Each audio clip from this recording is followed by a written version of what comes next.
क्या आप भी दिन भर बिजी रहते हैं लेकिन इम्पॉर्टेंट काम पूरे नहीं होते? क्या आप ज़रूरी कामों को टालते रहते हैं? ब्रायन ट्रेसी की किताब ईट दैट फ्रॉग इसी प्रॉब्लम का सॉल्यूशन देती है। इस किताब का कोर आइडिया बहुत सिंपल है। दिन का सबसे मुश्किल और ज़रूरी काम सबसे पहले करो। यही काम आपका फ्रॉग है। व्हेन फ्रॉग क्या है? फ्रॉग मतलब वो काम जो सबसे ज़्यादा इम्पॉर्टेंट है लेकिन जिसे करने का मन सबसे कम करता है। अगर आप दिन की शुरुआत उसी काम से करते हो तो पूरा दिन प्रोडक्टिव और स्ट्रेस फ्री हो जाता है। दो, प्रोक्रेस्टिनेशन क्यों होती है? हम काम टालते हैं क्योंकि काम डिफ़िकल्ट लगता है। डर लगता है कि फेल ना हो जाए। इंस्टेंट प्लेजर, मोबाइल, रील्स आसान लगते हैं, लेकिन हर बार टालने से कॉन्फिडेंस कम होता है। 3.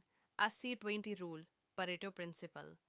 ब्रायन ट्रेसी बताते हैं, आपके 20% काम 80% परिणाम देते हैं, 80% परिणाम लाते हैं। इसलिए हर काम इम्पॉर्टेंट नहीं होता। सबसे पहले वही काम करो जो सबसे बड़ा रिजल्ट देता है, वही फ्रॉग है। 4. प्लानिंग इज पावर, हर रात या सुबह अपने सारे टास्क्स लिखो, उनमें से सबसे ज़रूरी काम सर्कल करो, उसी से दिन शुरू करो। रिटन प्लानिंग प्रोडक्टिविटी को कई गुना बढ़ा देती है। 5. टाइम ब्लॉकिंग और डिसिप्लिन, एक फिक्स्ड समय तय करो जहां सिर्फ फ्रॉग पर काम होगा। No phone, no notification, no distraction. Discipline का मतलब मोटिवेशन नहीं, हैबिट है।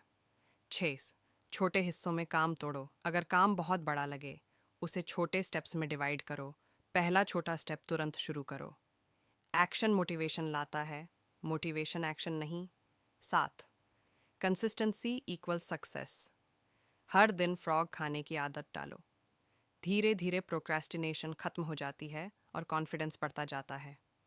की टेकअवेज, सबसे ज़रूरी काम पहले करो, प्रोक्रेस्टिनेशन को डिले मत दो। 80-20 रूल अपनाओ, प्लानिंग से प्रोडक्टिविटी बढ़ती है, डिसिप्लिन डेली प्रैक्टिस से बनता है। फाइनल थॉट, अगर आप हर दिन अपने फ्रॉग को खा लेते हो तो ज़िंदगी खुद आसान हो जाती है।